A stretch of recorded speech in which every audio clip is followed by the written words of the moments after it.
नागपुर शहर के नियम विरुद्ध टोइंग कार्रवाई और नागरिकों के कथित उत्पीड़न के विरोध में राष्ट्रवादी कांग्रेस पार्टी की ओर से जिलाधिकारी कार्यालय पर भव्य मोर्चा निकाला गया। पार्टी पदाधिकारियों ने आरोप लगाया कि निजी ठेकेदार द्वारा बिना किसी पूर्व सूचना के वाहनों को उठाकर नागरिकों से मनमानी वसूली की जा रही है। प्रदर्शनकारियों ने संबंधित ठेका तत्काल रद्द कर टोइंग व्यवस्था को सरकारी नियंत्रण में लेने की मांग को लेकर जिलाधिकारी को ज्ञापन सौंपा। यह मोर्चा कलेक्टर कार्यालय सिविल लाइन्स नागपूर पहुंचा, जहां बड़ी संख्या में कार्यकर्ता मौजूद रहे। नागपूर शहरामध्ये आम्ही बघतो आहे टोइंग कंपनीची गाड्या रस्त्यावर लागते, या निमित्ताने जागेवरी जरी लागली तरी गाड्या उचलतात। जो नियम आहे नियमानुसार त्यांनी काम करायला पाहिजे, ते होत नाही। सर्रास भ्रष्टाचार होते। हॉस्पिटल समोर एखाद्या कंपनीसमोर बँकेसमोर गाडी एखाद्या सिनियर सिटीजनची उभी जरी असली तर त्या ठिकाणी अनाउन्स करून त्यांना चेतावणी देण्याची गरज आहे। ते न करता ते त्या ठिकाणी ते गाडी सरळ उचलून पोलीस स्टेशनला घेऊन जातात व मोठ्या प्रमाणात भ्रष्टाचार होते।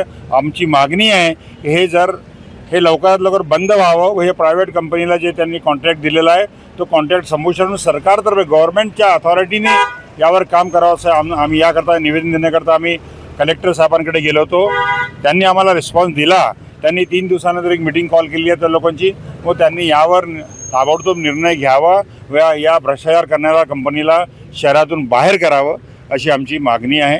ते आम्ही आज निवेदन दिलं आहे। माझे कार्याध्यक्ष त्यांनी डिटेल अभ्यास केला आहे, ते तुम्हाला आज राष्ट्रवादी काँग्रेस पार्टीतर्फे शहराध्यक्ष माननीय अनिलजी अहिरकर यांच्या नेतृत्वात सर्व विभागीय अध्यक्षांच्या समवेत आज निवेदन देण्यात आलं।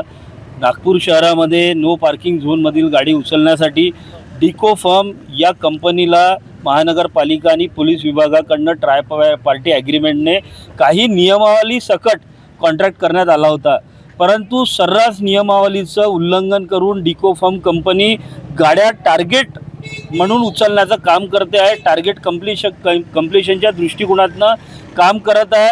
त्यांचे जे कर्मचारी तिथे आहे ते अपराधिक प्रवृत्तीचे आणि त्यांचं बॅकग्राऊंड असलेले आहे। ते मुजोरी करतात, भांडणं करतात आणि सामान्य नागरिकांना त्रास देण्याचे कामं करत आहे। व्हाईट लाईनच्या आतमध्ये गाडी असतानाही गाडी उचलण्याचे काम करतात, अनाउन्समेंट करत नाही। तिथल्या तिथे लोकांना फक्त चालान घेऊन गाड्या देत नाही, कारण की टोईंगचा पैसा त्यांना वसूल करावा लागतं। याच्याच विरोधात राष्ट्रवादी काँग्रेस पार्टीने आज हे निवेदन जिल्हाधिकाऱ्यांना दिलेलं आहे आणि जिल्हाधिकाऱ्यांनी आश्वस्त केलेलं आहे की येत्या 3 दिवसामध्ये यांना इंटरव्हेन करून सगळ्यांची मीटिंग घेऊन याच्यावर तोडगा काढू। आम्ही मागणी केलेली आहे की हे जे टोईंगचं काम आहे हे शासकीय स्तरावर व्हावं, जेणेकरून कुठलाही व्यावसायिक दृष्टिकोन टोईंगच्या वेळेस होणार नाही। धन्यवाद। मोठं तीव्र आंदोलन जनआंदोलन आम्ही उभं करणार आहोत। त्या माध्यमातून नागरिकांचा सहभाग देखील आम्हाला लाभेल। नागरिक त्रस्त आहे आणि आम्ही डिको फर्म सारख्या कंपनीला नागपूर शहरापासून हद्दबाहेर करू एवढं नक्की।